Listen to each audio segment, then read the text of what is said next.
The words landed like a slap I never saw coming. You're so old you won't even have time to enjoy the money. He stood in my kitchen in a suit that didn't know a crease, pointing at a house he doesn't live in and a life he didn't build, explaining how selling my lake place could buy his wife a Porsche. A Porsche polished metal for memories made of wood and wind. The spoon in my cup tapped the porcelain once, twice, like a metronome for bad manners. Outside the wind chimes I hung decades ago answered a breeze that smelled like rain. Sell it, he said. Be reasonable. The word reasonable can do violent things when it's used to pry open your past. I pictured the dock I sanded by hand, the water that keeps my husband's silence, the pencil marks on a bedroom wall that measured a boy into a man.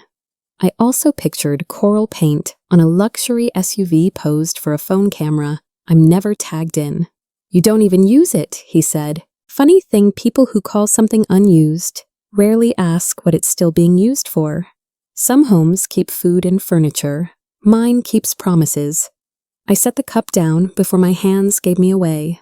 I listened to the humming fridge, to the small animal of my heart, to the way a single sentence can rearrange a family.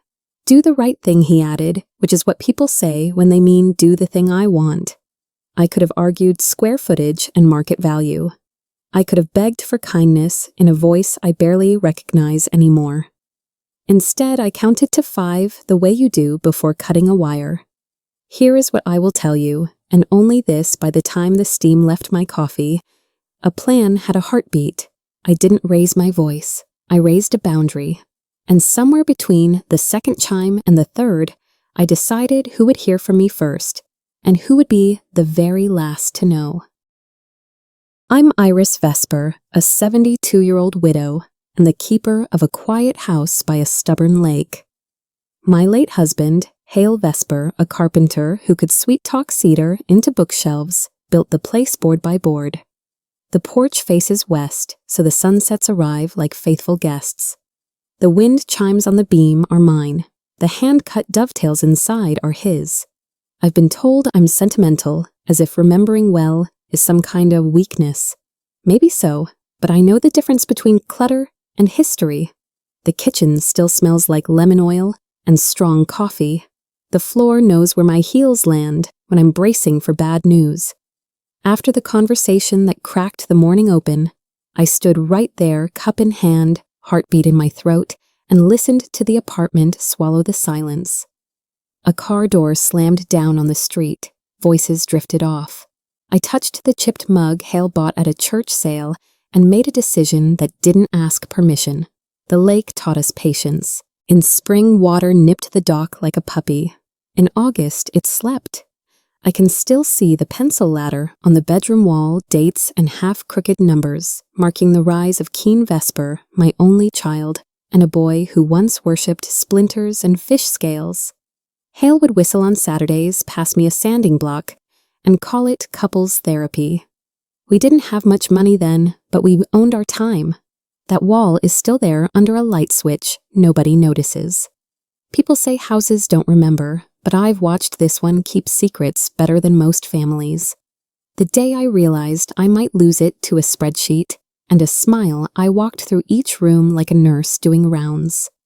Little things saluted me, the nick in the banister, the window that sticks when it rains. I asked myself a hard question: if love doesn't guard what it builds, what exactly is it doing? Enter Lux Avery, my son's second wife and an expert in modern math. 400,000 equals a Porsche and a vacation with maybe a spa day if the interest rate behaves. Lux is younger than some of my towels and photographs. Everything like proof. She's perfectly polite, the way a receipt is polite. Crisp, legible, transactional. I'm not immune to luxury. I've just never traded memory for horsepower. When she floated the number, I heard the sentence under the sentence. Your past is a down payment. I've spent years smoothing rough patches with checks, calling it help when it was really hush money for my own guilt. But that morning, watching her scroll coral-painted SUVs on her phone, I realized we weren't bargaining. We were bartering my husband's handwriting in the wood for a leather package and a bow. She smiled, expecting agreement to arrive like an Amazon box. Instead, I tasted lemon oil and said nothing because anything less than no would be surrender. Saying no out loud is heavier than it sounds. I set the cup down, lined my words up like bills I could finally pay, and told them I wasn't selling. The air shifted barely, but enough to register. I've noticed people hear refusal like static when they're tuned to debt and desire. I wasn't cruel, I was clear. After they left, my phone hummed with messages that called me unreasonable in 5 creative ways. I deleted 3 and let 2 sit like fish I didn't want to clean. Then came the old ache, the ledger of mothering mistakes, the times I bailed him out instead of letting life do its tutoring. Guilt is efficient, it arrives without knocking and rearranges the furniture. I almost typed, "Let's talk." I almost apologized for breathing. Instead, I went to the hall closet, pulled down the cedar box with Hale's blueprints, and found something better than comfort, a plan waiting exactly where I'd left it. When my kitchen goes quiet, a chorus starts up in my head. Be the good mom. The good mom drives, pays.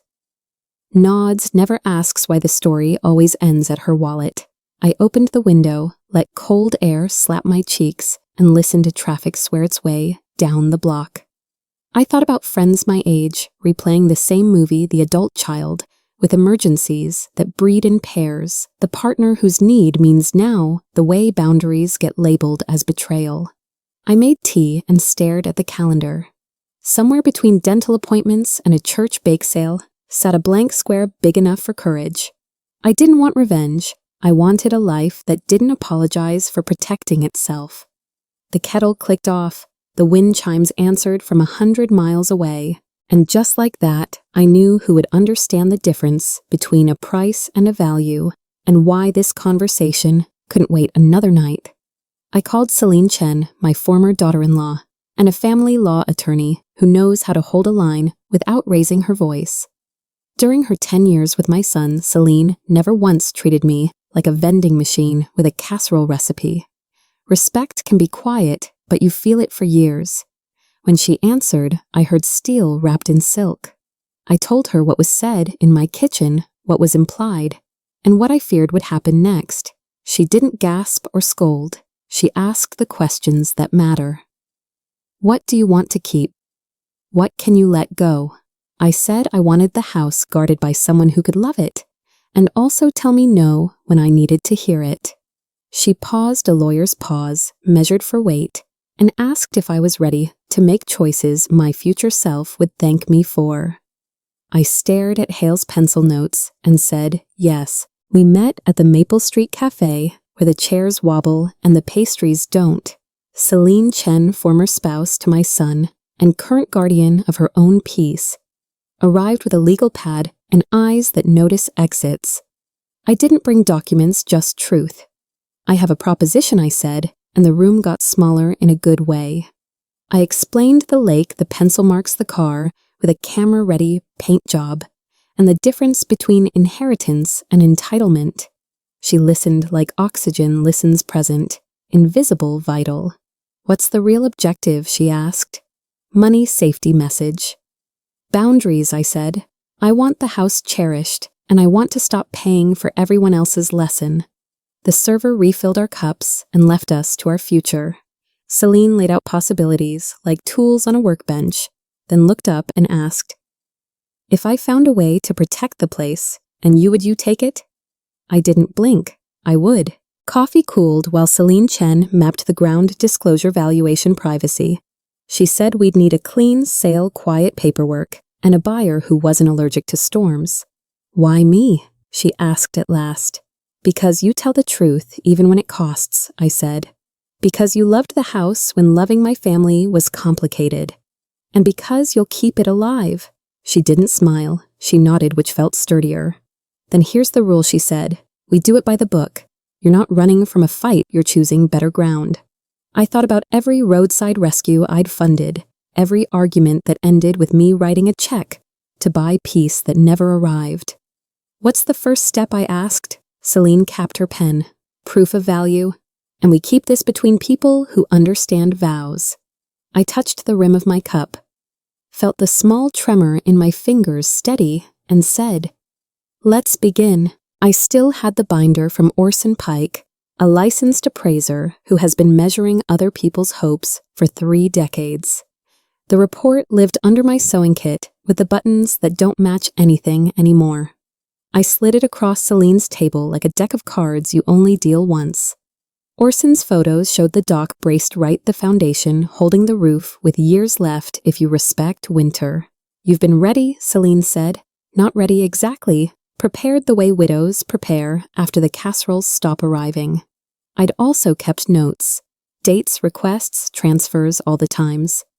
Emergency meant avoid consequence. Relatable math for my generation.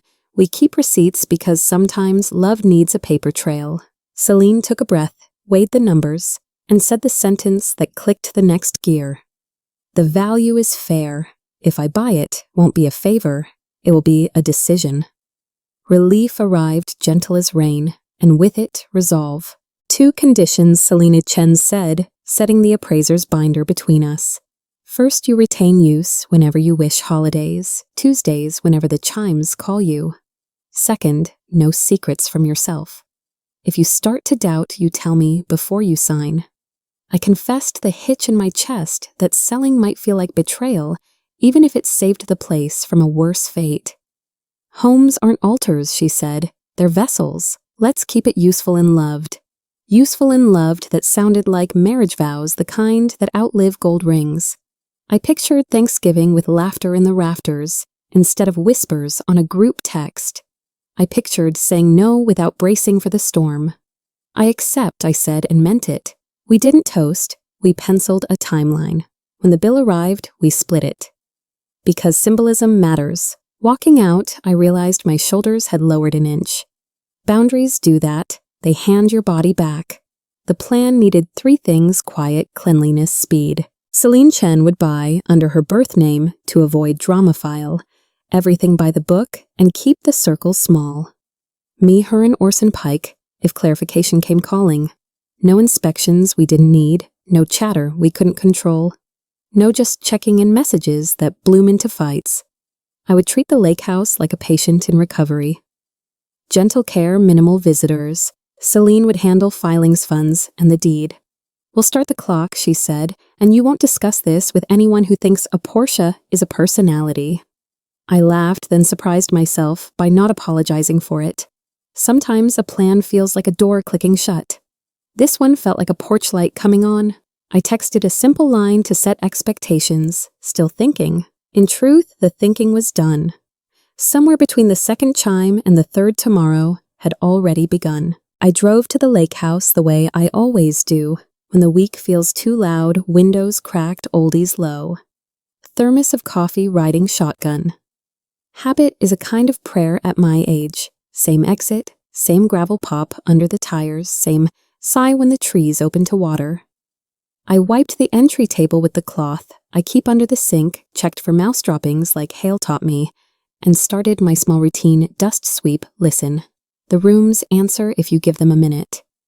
I ran a finger along the mantel and caught the faint line where a photo used to sit. Outside the dock waited stubborn Loyal, a little warped from winter. I wasn't here to say goodbye. I was here to keep my promise.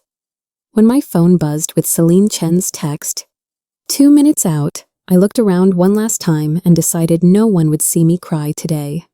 The key turned clean. The door clicked like agreement.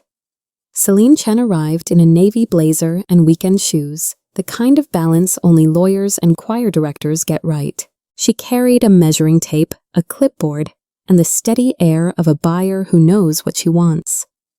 "Let's make this look ordinary," she said, and we moved through the rooms like any showing notes about outlets.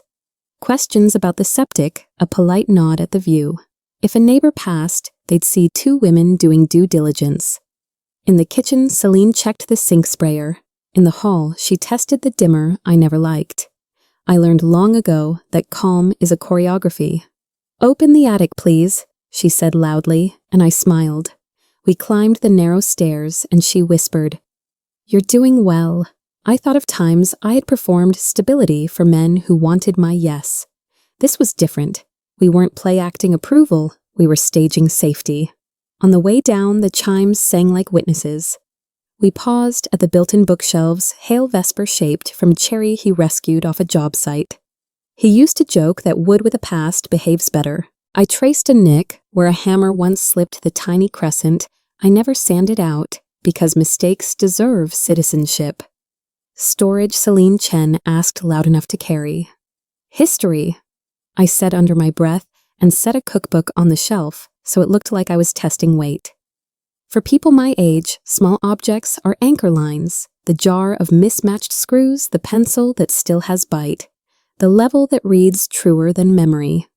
I told Celine how we argued about stain colors, how the shelf depth accidentally fits hardcovers like it meant to, how we'd lose afternoons alphabetizing nothing. She made a note. You don't have to sell me on why it matters, she said. I need to know how it stands.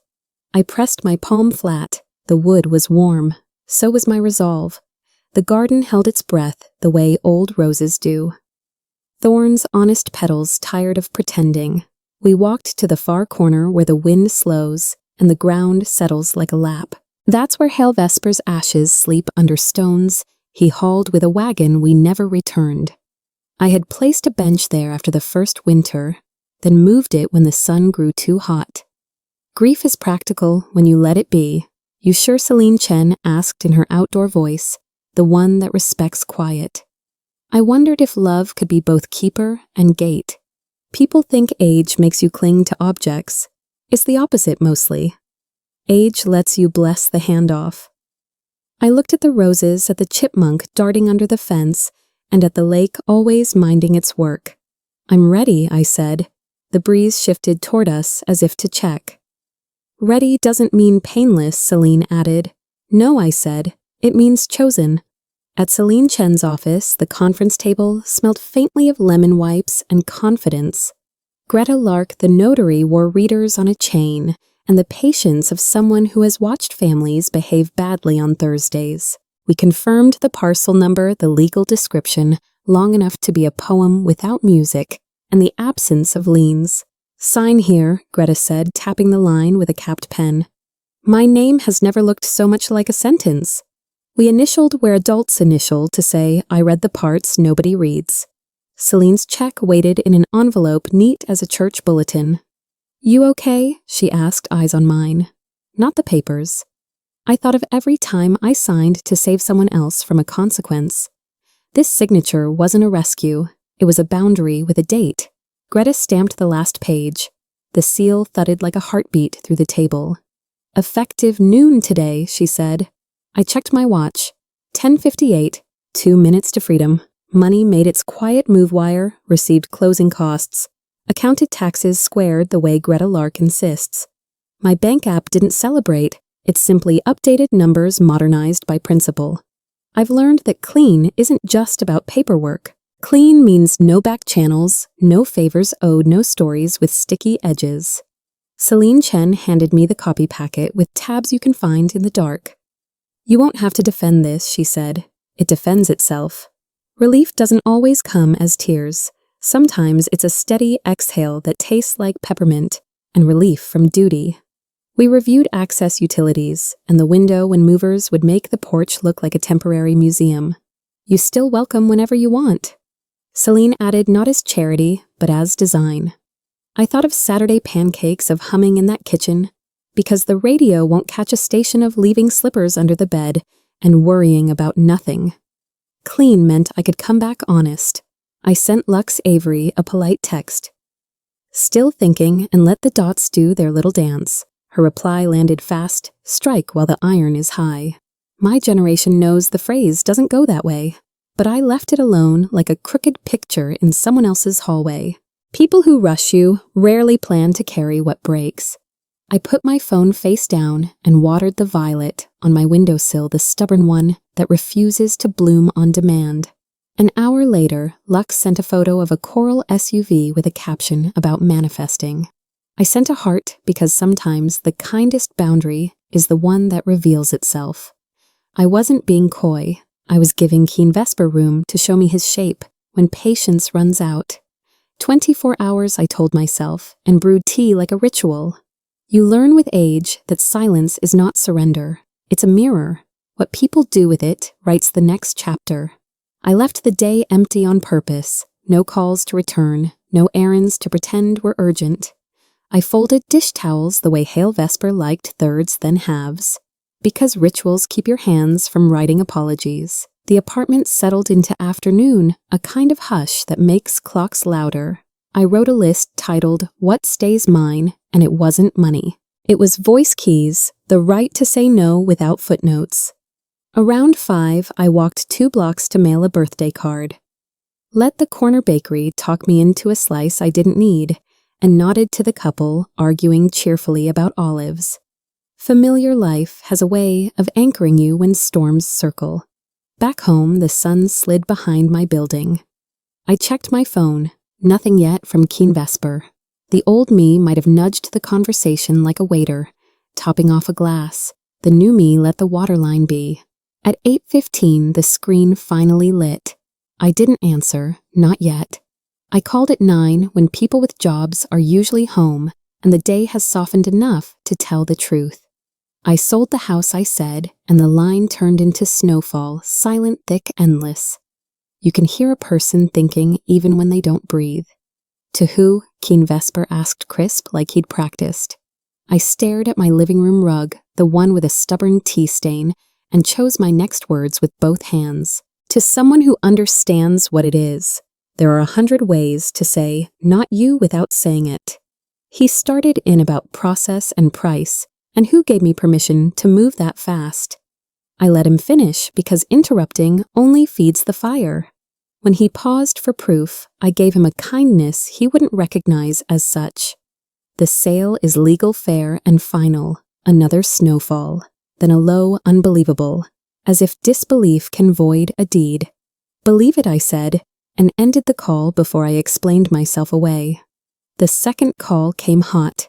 Give me the buyer's name, Keen Vesper demanded, as if volume could pry a lock. I leaned against the counter, I refinished twice, and kept my voice at room temperature. She's a woman who appreciates houses that keep their promises. It wasn't a riddle, it was a boundary. He accused me of playing games. I told him adults aren't entitled to other people's decisions, including their mothers. He brought up birthdays, I hosted favors. I folded checks that made him braver than his budget. You told me to sell, I said. I sold. The pause this time felt different. Less shock, more calculation.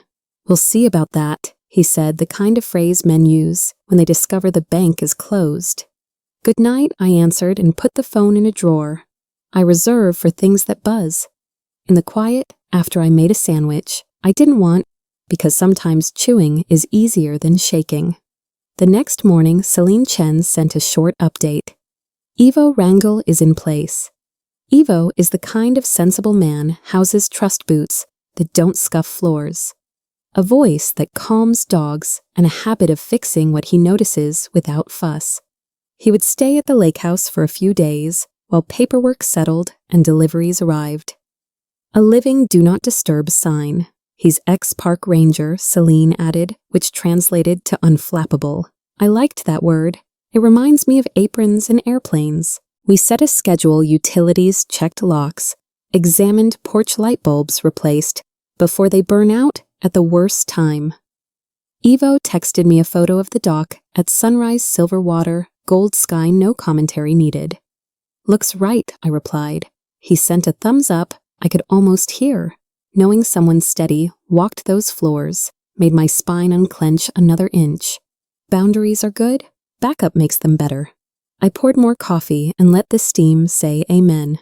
I took the old photo albums down, the ones with plastic that tries to keep what never wanted to leave.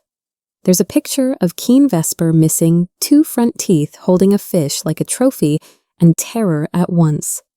There's Hale Vesper pretending to sleep on the porch swing while I roll my eyes at the camera. Memory is generous, it crops out what would ruin the shot. I sat with those pages and asked myself the question that decides a lot at my age: am I protecting love or hiding from change? The answer arrived without perfume or fireworks. I'm keeping the right thing what the house taught us about work, about showing up, about standing where the wind can find you. The wood and the windows can belong to someone else. The lesson is mine to keep. My phone blinked with a new message I didn't open yet. I closed the album, and for once didn't apologize to anybody. Lux Avery FaceTimed me from her car. Mascara smudged the seatbelt, cutting a sharp line across a coral blouse I recognized from her manifesting photo. There's someone living there. Like actually living there, she said. Breath fogging the camera, I kept my face neutral. The truth was simple. A house looks different when the person inside it respects walls. Lux flipped the phone to show porch boxes, a lamp glowing like a lighthouse, and a pair of boots by the door that weren't my size. We need to know who bought it, she pressed. Need is a flexible word. It often means want urgently. I told her again the sale was fair, clean, final. She muttered something about our plan, which was the first honest sentence she'd spoken to me. When the call ended, I set the phone on the counter and realized my hands weren't shaking. Calm had moved in, paid first and last month's rent, and refused to leave. Ivo Rangel called next, steady as a metronome. He's here, he said. Through the front window, he'd watched Keen Vesper pull into the gravel, like a man late to his own speech. Ivo stepped out, boots planted voice level. Private property, he told my son. Owner's agent on site. You need to leave. The camera above the porch clicked awake, capturing license plate timestamp posture. I've learned posture tells on a person long before words do. Keen argued the origin story of the house, the dock, the summers. Ivo repeated the present tense of law. When Keen finally reversed tires, spit stones in a temper we'd have scolded at age 10. Ivo texted the clip to Celine Chen and then to me. In the still frame, my son's jaw looked borrowed from another man. You okay? I asked Ivo. I am, he said, but he's not done. The porch light hummed on as if it understood the assignment. The call I'd been expecting arrived with no hello. That's my father's house, Keen Vesper said. Breath short each word, tight as a fist. I picked a calm place in my mind, the dock at sundown, and stood there while I spoke. It's Celine Chen's house now, I said. The lake in me didn't ripple. He listed tasks his father had done with those hands, as if love were a receipt. I listed the line between memory and deed. There's a tone sons use when they forget their mothers are adults. It showed up like a reflex. You blindsided me, he said. I reminded him he'd asked me to sell. He argued that asking wasn't consent to act. I let the silence do its work. Somewhere in it, a truth surfaced. He wanted control more than closure. You will regret this, he said. No, I answered, surprising even myself. I already regret what I allowed before this. He hung up. I didn't chase the dial tone. The next volley targeted process. Keen Vesper wanted numbers, comparables, time, on market, every detail that could turn my day into discovery. He spoke like an inbox, clipped, insistent, endless. I poured tea steady as a nurse and repeated the facts. Fair market value, clean title, lawful transfer. He insisted a family decision had been hijacked. I corrected the grammar. This was my decision about my property. When cornered by clarity, some people reach for rage, the way others reach for coats. He did. You moved too fast, he said. Age gets accused of slowness until it moves with purpose. I moved at the speed of a boundary, I answered. He exhaled that old theatrical sigh that used to win him extensions. You can't treat me like I'm nobody, he said. I'm not, I replied. I'm treating you like I'm somebody. The line went quiet long enough for both of us to hear who I had finally become. The money argument arrived dressed as concern. That cash should be in our account, Keen Vesper said. And I heard the bank he thought I was. Lux Avery chimed in from the background, making we sound like a debit card. I've played financier fixer and fairy godmother. And I wore each costume until the hem dragged. The proceeds are mine, I answered, and they're for my needs. He called me miserly. I called myself stable. He tried nostalgia next: birthday candles, school fees, boots for winter. Just enough sweetness to help the medicine go down. But this medicine wasn't for me. You taught me to help, I said. Now I'm learning to stop when help becomes harm. He scoffed. People who benefit from your blur hate when you sharpen. This is theft, he declared. This is adulthood, I said. Somewhere in the apartment, the kettle clicked off. I didn't get up. I'd already boiled exactly what needed boiling. I threw a small cloak over the week I'll be at the lake to visit Hail Vesper. I told Keen Vesper, letting the words settle like dust on a sunny shelf. It wasn't a lie so much as a decoy. Grief visits in many forms. If he drove there, he'd meet paperwork with a porch light. I'll stop by, he announced, daring me to flinch. That's not necessary, I said, and meant it. After the call, I packed nothing, no sweater, no toothbrush, just brewed coffee, and watched the steam write brief letters that vanished before I could read them. On the table, Celine Chen's timeline sat like a spine. Evo texted a thumbs up and a photo of fresh bulbs glowing along the walkway. House looks awake, he wrote. So do I. I replied. I slept with my phone on the dresser face down. If the night wanted to knock, it could, but I no longer answered out of habit. Morning brought a message from Ivo Rangel car at the end of the drive. Same plate. Keen Vesper had parked where the mailbox shadows the road, the universal posture of someone hoping proximity equals permission. Ivo didn't escalate. He observed, logged, and sprayed the porch plants, as if watering were a form of prayer.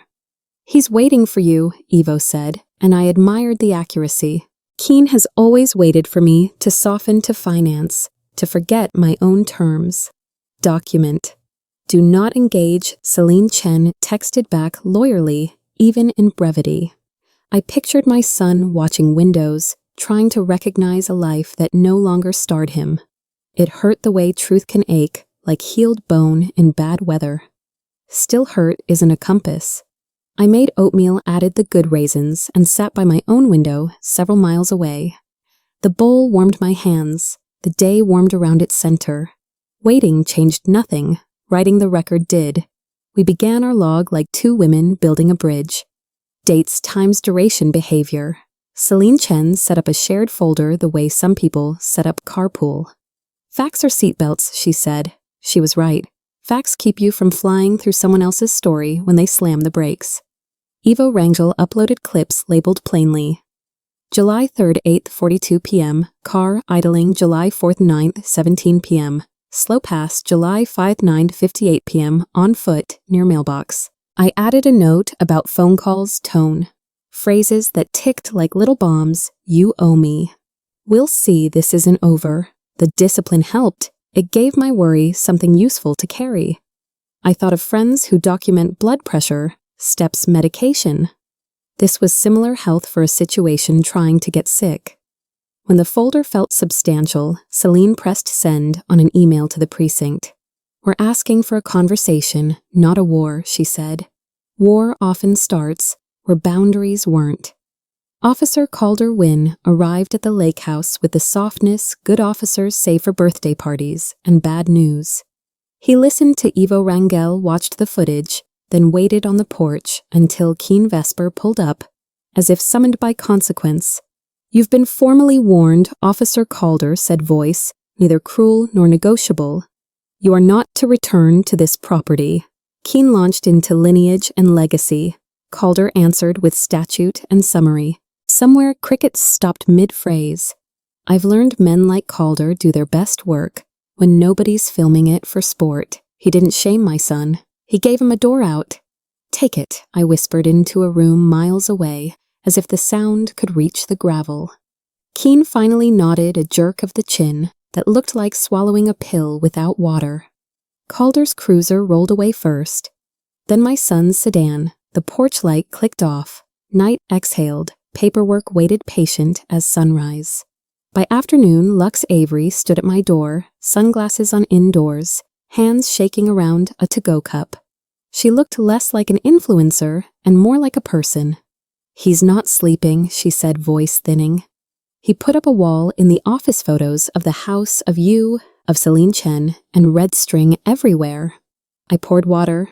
She kept talking how Keen drives to the lake after dinner circles, like a moth returns with complaints that sound like confessions. Obsession narrows the room until only one chair fits. I thought I wanted the car, Lux admitted, whisper small. Now I want my husband back. I don't often pity people who try to buy my memories, but grief rearranges priorities. Get yourself safe, I said. Tell the truth to someone who can help you. She nodded, and for the first time since we met, I believed we occupied the same reality. When she left, the hallway felt longer than it used to. The idea of buying the house back rose like a bad solution, wearing a good suit. I pictured handing Celine Chen a check, resetting the clock, hoping Keen Vesper would soften if possession returned to the familiar. But familiarity is not peace, it's often the cage. I called Celine and said the words I knew she'd challenge. If this stops the spiral. She didn't raise her voice, she raised the stakes. If you buy it back now, you teach him that pressure works, she said. He won't stop at houses. He'll learn to move you like furniture. I sat with that image, the scrape across the floor, the bruises you notice. Only after the room is quiet. You're right, I said, because courage sometimes sounds exactly like agreement. Celine promised more documentation, more caution, no retreat. When the call ended, I held the phone to my chest to feel the hum as if steadiness could be absorbed through skin. Near midnight, Ivo Rangel texted a still shot of hand on the front doorknob porch light, flooding the grain of wood darkness behind it like a held breath. He tried the handle Ivo wrote. It was the kind of sentence you feel in your molars. He'd stepped outside, told Keen Vesper to leave, and lifted his phone, so the camera would capture the warning. My son stood there a beat too long, then backed away, eyes shiny with something I've seen only a few times, panic pretending to be anger.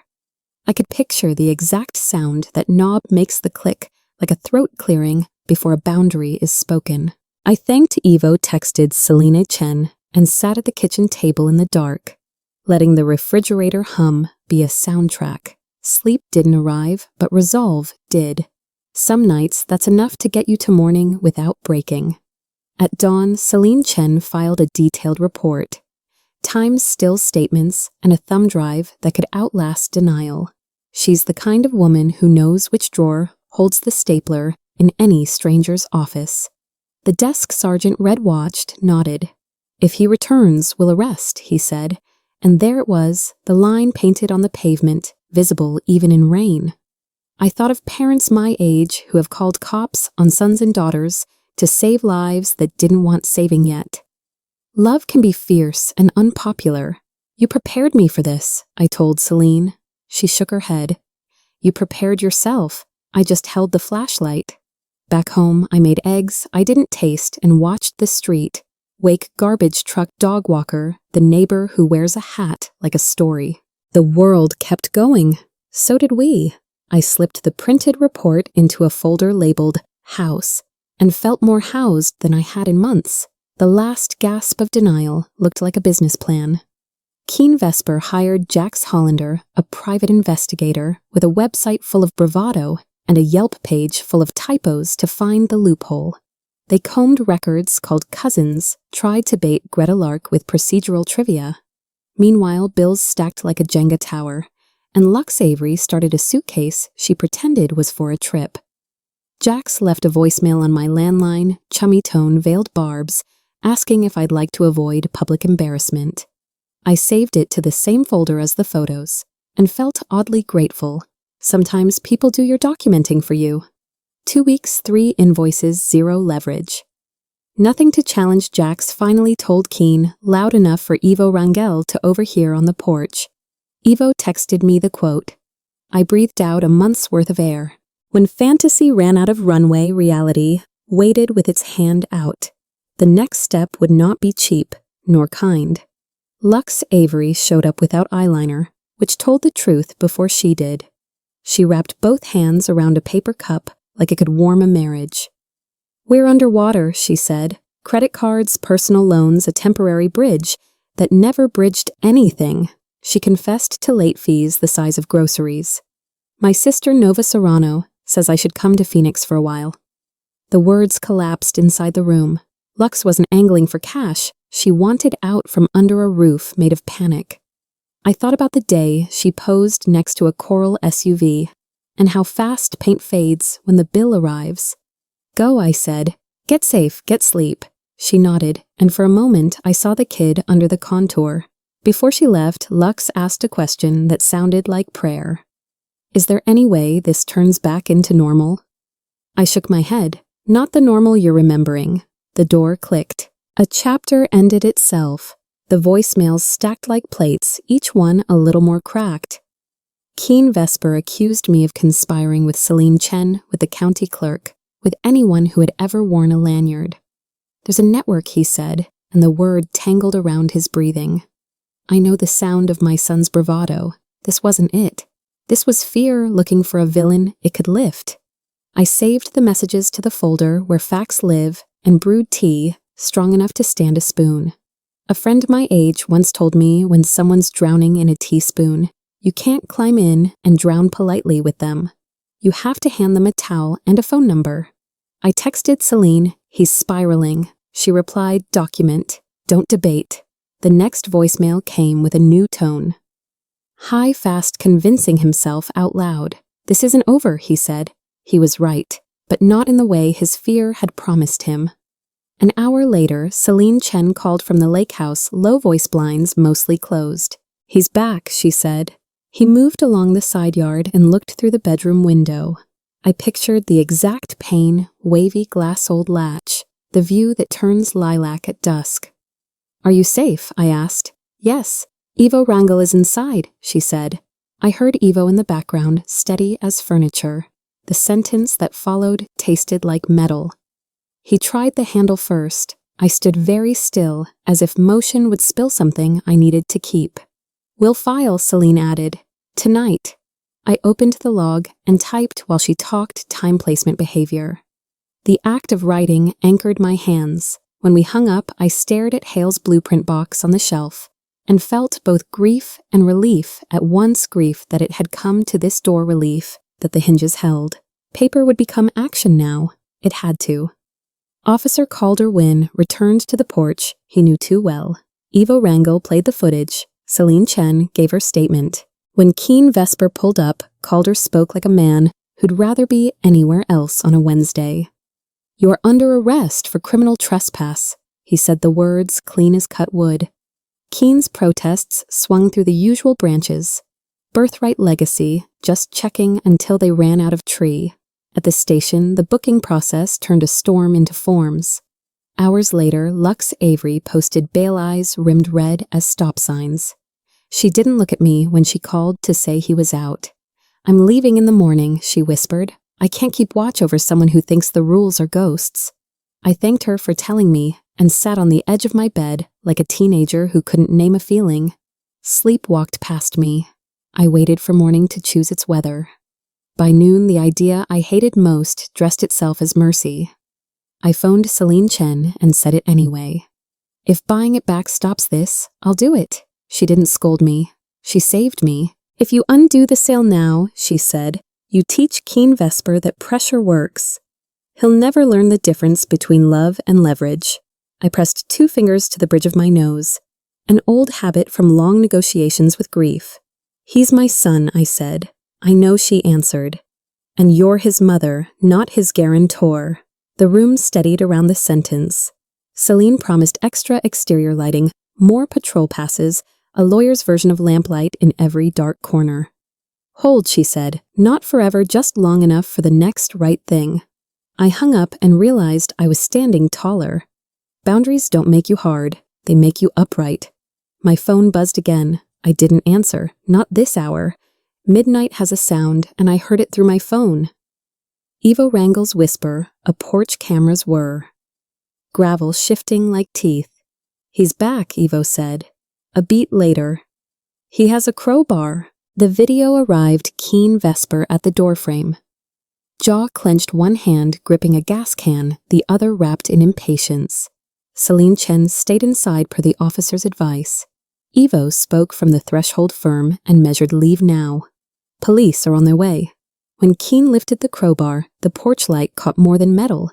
It caught the exact moment A son forgot the shape of home. Sirens grew from the distance like a decision. Officer Calder Wynne and another unit pulled in fast voices. Sharp commands unmistakable. The can hit the boards with a thud, and the smell ran ahead of the law. Handcuffs flashed not cruel, just final. I exhaled a month I'd been holding. Some nights end like slammed books. The report reached me before morning. On the ride to the station, Keen Vesper told. Officer Calder Wynne, he only meant to burn the parts she changed, so his father's spirit could be set free. It wasn't malice talking. It was a mind trying to stitch a story that didn't bleed. I sat at my table and listened to the refrigerator hum a small practical hymn. The phrase echoed set free, and I thought about how fire always advertises itself as a shortcut. My son had reduced a life to insulation and paint, as if smoke could reverse time.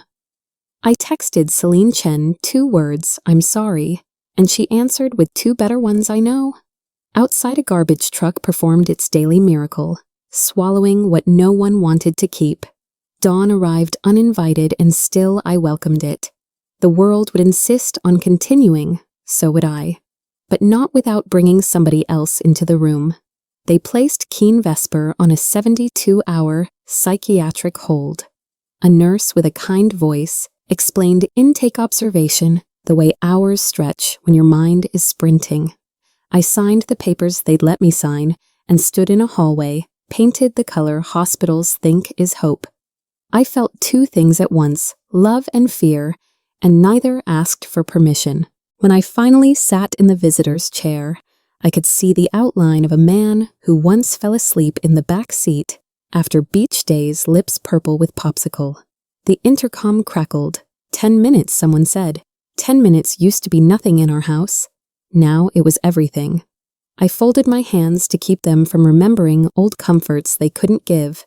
The door opened at last, and I had to learn a new language for mothering, one that doesn't rescue one that witnesses one that leaves the room when the doctors say it's time. In the partitioned room, Keen Vesper looked younger and older at once. "I think I'm sick," he said, voice hoarse with the effort of admitting. I let the sentence sit between us like a warm towel. "Then let's treat what's real," I answered. He searched my face for the old softness, the quick solution, the ride home. I shook my head. "I love you," I said, "and I'm not undoing the lesson." He pressed his palms to the table like a man steadying a ladder. "I don't know how to let go," he whispered. "You will," I said. "Letting go is a muscle. We build it." He cried not a storm, a release, and I felt something unclench in my own chest. When the guards signaled time, I stood and placed my hand flat on the glass. He mirrored it. For the first time in months, we were touching something true at the same time. Dr. Eamon Shore, a psychiatrist with tired eyes and patient sentences, met me with a folder and a chair that didn't squeak. "Stress-induced psychotic episode," he said. Careful with each syllable, complicated by unresolved grief. He explained how loss delayed becomes loss multiplied, how fixation masquerades as purpose, how brains try to build bridges with whatever lumber is nearby. He wasn't excusing, he was mapping. "Treatment plan," I asked. "Medication, therapy, rest," he said, "and boundaries that hold." He looked at me as if I were part of the prescription. I nodded. I'd always thought strength meant bearing weight without complaint. Turns out, strength also means setting the down limit. On my way out, I passed a bulletin board full of support groups. Grief on Tuesdays, families on Thursdays. Hope whenever you can find parking. I took 3 flyers. I'm not too proud to need instruction, not anymore. The next headline came from a courthouse minute. Lux Avery filed for divorce. She also discovered forged signatures on 2 small loans. The bank called them irregularities. The DA called them charges. Consequence arrived in a blazer. I felt the grief of it, even while nodding at the math. When you lean on paper to hold up a life, someday paper leans back. I called Lux to say I was sorry and meant it, then reminded myself sorrow isn't the same as surrender. She said Nova Serrano had a spare room and a promise no more we when we means me first. I hung up and folded dish towels for the second time that day. Ritual keeps the mind from bargaining with what's already true. Out the window, a boy practiced stopping his bike before the curb. Brakes are not a punishment, I thought. They're a design. Adults forget that more often than children do. When Keen Vesper was released, the state moved with measured hands probation mandatory therapy compliance checks that arrive like weather. Celine Chen withdrew her restraining order and declined to press additional charges. She chose the kind of mercy that doesn't erase the lesson. Let the law be enough, she said. I agreed because punishment, without purpose, just adds noise. Officer Calder Wynne reviewed the terms with my son in a voice that could hold both firmness and a little human pity. Rules were printed, signed, copied, handed over. No drama, no sermon, just the scaffolding for a different future. On the courthouse steps, I watched Keen read the paper like it might show him who he is now. I don't know where to start, he admitted. Show up Wednesday, I said. To therapy. Start there. He nodded, small as it was, and for the first time in a long time, the nod pointed toward a door that actually opened. The suspension letter arrived on a Tuesday. Keen Vesper could not practice law until further notice. By Thursday, he'd taken a paralegal position at a legal aid clinic that pays in gratitude and bus passes. He called after the interview voice, small but steady. They help tenants fight evictions, he said. The old him would have led with salary, the new him led with service. I pictured him stapling packets, learning courtrooms from the cheap seats, discovering how humility opens doors arrogance can't find. Good, I told him. Start somewhere you won't be the smartest person in the room. He exhaled like a man setting down a box. That night, I wrote the clinic's address on an index card and tucked it near Hale Vesper's blueprints. I used to measure love by rescue. Now I measure it by outcomes. When Keen texted a photo of his new desk, a metal rectangle under buzzing lights, I surprised myself by loving its plainness. I found a small efficiency, a bus ride from the clinic, and paid first month, only no co-signing, no promises I couldn't keep. This is my line I told Keen Vesper at the lease office. Roof yes, rescue no. The manager slid keys across the counter like a right. We carried up 2 boxes, clothes, a coffee maker, and the framed diploma he asked to bring because identity still wants a hook. The carpet had that new renter smell soap over history. It's small, he said. It's yours, I answered. I left a grocery card on the counter, wrote 3 numbers on a sticky note. Therapist sponsor me, and kissed his cheek the way I used to before homeroom. At the door, he started to say thank and stopped, maybe afraid gratitude would make him fragile. Text me your schedule, I said. Not your needs, your schedule. He nodded. The elevator doors closed on a version of both of us. I was ready to retire. Recovery looks boring from the outside and like survival from the inside. Keen Vesper built a routine he could balance on therapy. Wednesdays, medication at breakfast, morning jogs slow enough to notice the bakery opening. He called after runs, breath still ragged. I passed the lake by the park, he said once. Not ours, the city one. But it held still the same. I remembered how Hale Vesper used to say, water is a mirror that forgives. Keen started listening more than speaking. I measured progress by pauses. He asked questions therapists love. What do I control today? And stopped asking me to fill the blanks. I had my own work, a grief group on Thursdays. A short walk each afternoon, even when the couch lobbied hard. One night, Keen said, there's a kid at the clinic who reminds me of me, and I felt relief land with both feet. Empathy had returned, and it brought a broom. We tried a monthly lunch at the diner where they still butter toast like a hobby. Keen Vesper arrived on time with a notebook instead of an appetite. He asked about my week and didn't camouflage an ask inside the question. We talked dish soap brands, church rummage sales, and Lux Avery moving in with Nova Serrano. Facts, not bait. He showed me a form he drafted for a tenant facing a shady fee. I showed him a photo of the wind chimes catching sun. How's your boundary? He asked, and I laughed, surprised by the adult in the booth across from me. Sturdier than last month, I said. The check came. He reached for it without fanfare. I let him. The waitress who remembers me from Hale's time topped our coffee and said, "You two look alike around the eyes." On the sidewalk, we hugged like acquaintances who are learning family again. "Same time next month," he said. Same time I answered. 2 blocks from the bus stop, Keen Vesper said the sentence I'd been waiting for, and dreading I want to apologize to Celine Chen. He didn't dress it in excuses. I need to say it, even if she doesn't want to hear it. I felt something careful rise in me. Hope's quieter cousin. "I'll ask," I said. That night, I called Celine and left a message that said only what mattered. "He's sober-minded. It's for amends, not access." She texted back the next day, 2 dates. One public place and a window exactly 30 minutes wide. I relayed the plan to Keen, then hung up and stared at the kitchen wall like it might forecast weather. For years, I acted as a courier for crises. Now I would be a bridge that could hold weight without cracking. I circled the time on my calendar, then went to the closet for Hale's sweater and left it where it was. I didn't need armor. We chose the corner table at the cafe with the good light and the loud espresso machine so no one would think the silence was awkward. Celine Chen arrived in flats and composure. Keen Vesper in sleeves, he hadn't rolled just to look busy. He opened a letter, handwritten not typed, and read without theatrical pauses. The trespass, the threats, the fire, the breaking and the broken. He didn't ask to be understood. He asked to be accountable. When he finished, Celine took a breath that said she'd brought both memory and mercy. "Thank you," she said. "My condition for accepting is that you keep doing what your doctor says, and that you don't use this apology to reopen doors that are closed." He nodded. "I won't," he said, and for once the present tense sounded trustworthy. We stood to go. Celine extended a hand. He shook it.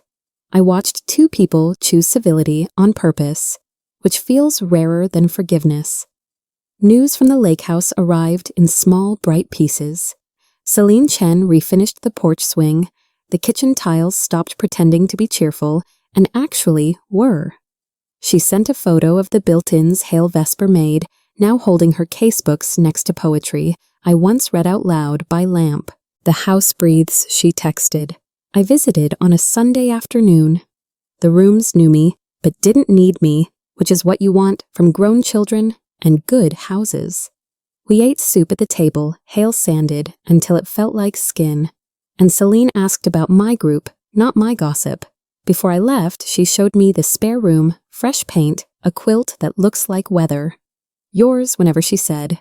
On the porch, the wind chimes lifted a familiar tune. I touched the doorframe and didn't flinch. Love had kept the place just under a different key. Driving home, I realized I wasn't bracing anymore. A week later, a delivery truck brought a bench to my building with a card in Celine Chen's precise script, "For the visits that matter." The bench matched the one she placed by the roses at the lake, slatted sturdy. The kind you trust with secrets. I drove out the next morning. In the garden, new mulch made everything smell like beginnings. The plaque read Hale Vesper, who built this home with love. I sat down and let my spine understand. The lake said its usual patient things. Somewhere in the trees, a bird lobbied for spring. I pressed my palm to the wood and thanked the man who taught me to measure, twice cut once, and love without forgetting myself. When the breeze shifted, I heard a car on the road and didn't tense. Change had stopped feeling like an ambush. It felt like a neighbor who finally learned to knock. I stayed until the light went honey and the mosquitoes started their small choir. On the way back to the car, I touched the porch post out of habit and whispered, "You're okay," to the house and to myself. Keen Vesper called as I hit the county line. "How was it?" he asked. "Alive," I said. He told me he'd finished a stack of tenant filings and that his supervisor used the word reliable. I rolled the word around like a mint I didn't know I'd been missing. "Good night," he said. "Good choices," I answered, and we both laughed at how ordinary that sounded after a year that wasn't. At home, I put the kettle on and didn't check the window latch twice. I thought about earlier versions of me, softer, smaller, scared of disappointing anyone, and felt grateful for the woman who finally chose herself without apology. Tomorrow, I would record a closing note. Tonight, I let the chimes keep time. I used to think love meant saying yes until the cupboards were bare. Now I know the sentence that saved us love needs boundaries to stay love. I kept what mattered, the memories with their lemon oil shine, the lessons that outlast paint, and I let the deed belong to someone who cherishes the house as a living thing. Keen Vesper is healing in ordinary ways that feel like miracles, showing up, listening, making amends. I am not a walking bank with a casserole. I am his mother, again grateful and awake. The lake house is safe with Celine Chen, and when the wind chimes lift, I hear Hail Vesper laughing in that low, steady way that means you did right. If this story met you where you live, at a kitchen table, on a porch, somewhere between guilt and courage, tell me what boundary saved you. Share your story in the comments so another heart can borrow your light. And if you want more voices like this, subscribe and follow my channel. Thank you for watching.